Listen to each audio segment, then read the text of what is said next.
Good morning. So I'm Hannah, and today I'm going to be talking about plantar fasciitis, which is something that I've been dealing with for a couple of months myself. Plantar fasciitis refers to the broad ligament, which is the plantar fascia, that connects to the central and outside regions of the foot, all along the base of the foot to the base of the toe. And the plantar fascia itself aids in creating the arc, which is the support for the overall foot. Causation of plantar fasciitis usually happens when there are poor mechanics of the foot. Typically, it's excessive pronation.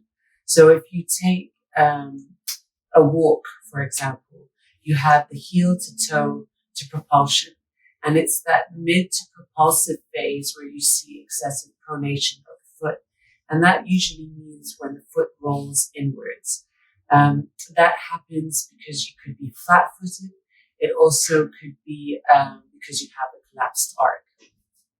Now, pain related to plantar fasciitis is usually a stabbing sensation, and it occurs at the point of inflammation, which is usually when the tendon itself gets irritated or inflamed and then tears at the insertion point of the heel.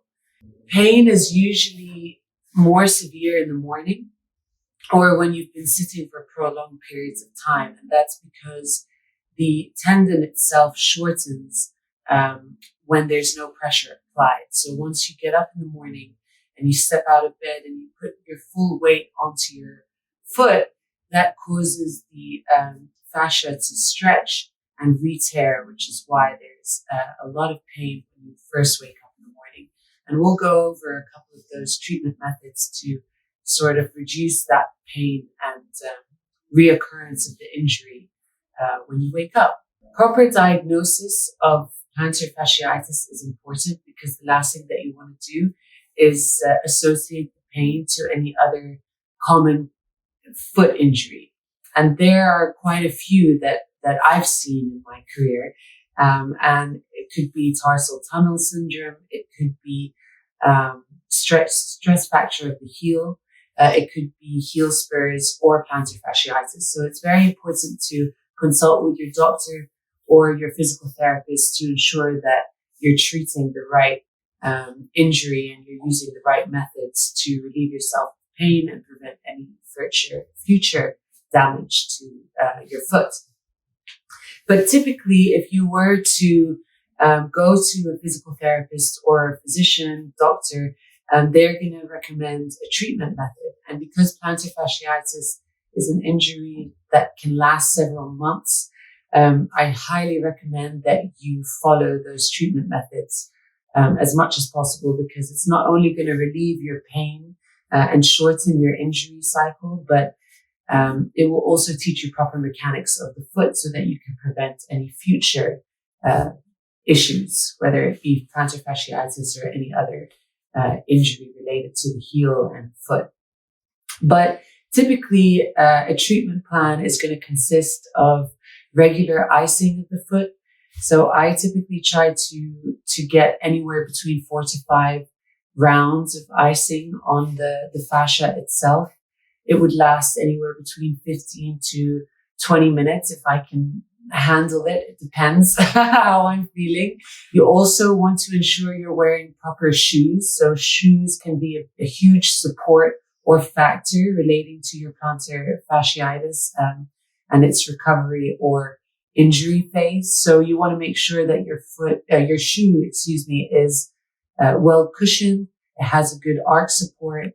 It has a good heel support, and it's supporting the overall foot and its surrounding joint structures as well. You could even go into getting some orthotic soles, and that itself will help with excessive pronation of the foot. So if you do have flat feet or a collapsed arc, that orthotic sole will help maintain that structure so that your feet aren't rolling in when you're in your gait or you're walking or running or jumping.